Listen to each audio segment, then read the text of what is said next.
The AutoCAD offset command creates concentric circles, parallel lines, or parallel curves at a specific distance from a source object.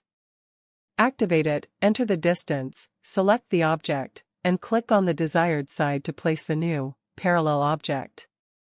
It is essential for drafting, such as creating wall thicknesses.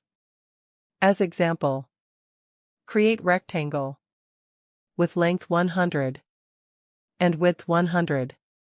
Next, type O, enter. Set offset distance 20. Enter.